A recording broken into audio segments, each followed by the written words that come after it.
ભાઈ બહુ એટલે બહુ જૂની વાવ છે. અત્યારે તો જર્જરિત હાલતમાં છે, પણ બહુ એટલે બહુ જૂની વાવ છે. અને આ વાવ છે એક બેનભાઈ દ્વારા બાંધવામાં આવી છે, અને એ પણ એક જ નાઇટમાં તમે અત્યારે જોઈ શકો.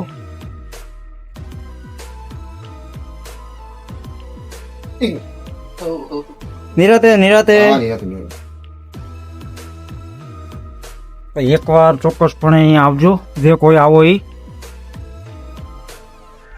હવે વિચાર કરીએ કે આવડી મોટી વાવ છે એ એક નાઇટમાં કેવી રીતે બંધાણી છે. એટલે કોઈ અલૌકિક શક્તિ, દિવ્ય શક્તિ હોય એ જ આ કામ કરી શકે.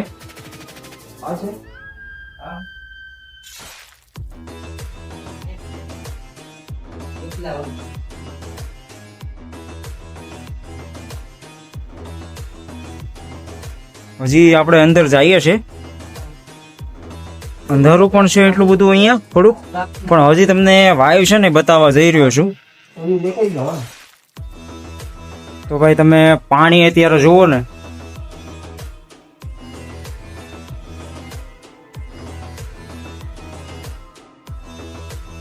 હવે વિચાર કરીએ આપણે કે એક રાતમાં બેનભાઈ દ્વારા બાંધવામાં આવી છે, તો કઈ રીતે શક્ય હશે આ કામ.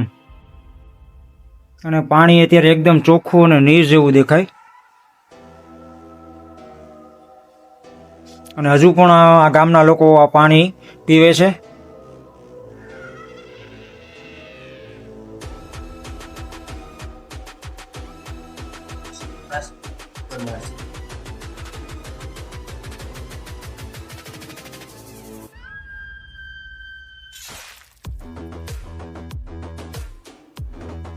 એટલે અલૌકિક અદ્ભુત સ્થાન છે આ વાયુનું.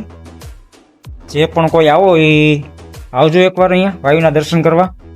તમને પણ નવાઈ લાગશે, કેમ કે એક નાઇટમાં આવડી મોટી વાયુ બનાવવી એટલે ઇમ્પોસિબલ લાગે, પરંતુ કોઈ દિવ્ય શક્તિ, અલૌકિક શક્તિ હોય એ જ આ કામ કરી શકે. બરાબર, સુંદર સ્વચ્છ જગ્યા છે, મજાની. બરાબર. અને આજે ખરેખર આનંદ આવ્યો, કારણ કે અમે બધા મિત્રો આવ્યા અને આ સ્થળની મુલાકાત લેવાનો પણ એક અનેરો અવસર મળ્યો. જુઓ, અને વરસાદ પણ ચાલુ થઈ ગયો, વરસાદ આવે છે. બરાબર. હવે ધીમે ધીમે આપણે બહાર નીકળીએ. જુઓ તમે, એમ લાગે કે આમ ડર જ લાગી જાય કે અંદર શું હશે, પણ એકવાર, બે વાર, ત્રણ વાર જ્યારે પણ સારું લાગે ત્યારે આવવા જેવું જ છે. બહુ પૌરાણિક છે, બહુ એટલે બહુ પૌરાણિક વાવ છે, અને એકવાર અવશ્ય અહીંયા દર્શન કરવા આવવું જરૂરી છે. એટલે આવજો. અને વર્લ્ડ હેરિટેજ સ્થાન પણ અપાયું છે, એટલે અવશ્ય આવજો. અને ભાઈ અહીંયા આપણે છે તો વરસાદ પણ ફૂલ એટલે ફૂલ ચાલુ થઈ ગયો છે. બરાબર. બહુ સુંદર રમણીય સ્થળ છે, અને આવું અત્યારે બધું ઓછું જોવા મળે છે. જોકે બધી વસ્તુઓ ઉજળ થતી જાય છે, અને આ વાવ પણ અત્યારે જર્જરિત હાલતમાં છે. પણ ખરેખર બહુ એટલે બહુ આનંદ અને મજા આવી. બરાબર. અને તમે પણ આ વાવ વિશે જાણવા માંગતા હોય તો કમેન્ટ કરીને જરૂરથી જણાવજો, અથવા તમે મારી પહેલા અહીંયા વાવના દર્શન કરવા આવી ગયા હોય તો પણ કમેન્ટ કરજો.